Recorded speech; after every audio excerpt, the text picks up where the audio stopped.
Weekend ট্রিপের জন্য জায়গা খুঁজছো কম বাজেটের মধ্যে, কিন্তু দীঘা বা পুরী ছাড়া কোনো কিছুই মাথায় আসছে না? চলো আজকে তোমাদেরকে আমি নিয়ে যাব one of the beautiful places in Odisha, which is Balasore. এখানে পেয়ে যাবে একসাথে সমুদ্র, পাহাড় কিংবা স্থাপত্য সব কটাই। সকাল সকাল ট্রেন ধরে নামলাম বালাসোর। হাওড়া থেকে বালাসোর যেতে টাইম লাগে 3-3.5 ঘন্টার মতো। প্রথমে গিয়েই আমি উঠলাম হোটেলে, যেটা আমার বুকিং করাই ছিল আগের থেকে। সেখানে গিয়ে ওয়েলকাম ড্রিঙ্ক, তার সাথে লাঞ্চ করলাম। আর দুপুরের মেনুতে কিন্তু টিপিক্যাল বাঙালি খাওয়া দাওয়া পেয়ে গেছি। প্রথম দিন বালাসোর স্টেশন থেকে আমি গেছিলাম ধুবলাগুড়ি, আর লাঞ্চ সেরেই চলে গেলাম ঝাউবন পেরিয়ে একদম সি বিচের দিকে। আমার বালাসোর স্টেশন থেকে গাড়ি বুকিং, হোটেল, খাওয়া দাওয়া, ঘোরার প্ল্যান সবকিছুই কিন্তু করে দিয়েছে রঞ্জন দা। সব বুকিং আগে থেকে হয়ে থাকলে টেনশন ফ্রিও থাকা যায়। যাক, পরদিন সকালবেলা আমরা বেরোলাম ব্রেকফাস্ট করে একদম সাইট সিনের উদ্দেশ্যে। প্রথমেই দেখলাম নিসগড় প্যালেস, তার সাথে নীলগিরি পর্বত, মহারানী প্যালেস। এটা হলো মহারানী প্যালেসের ভেতরে, যে জায়গাটা অসাধারণ একটি জায়গা। এখান থেকে আমরা চলে গেছিলাম পঞ্চলিঙ্গেশ্বর।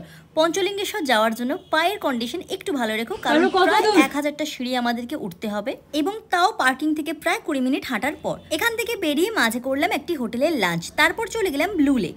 এই ব্লু লেকের অসাধারণ একটি সানসেট দেখে চলে গেলাম ইমামে জগন্নাথ টেম্পলের দিকে।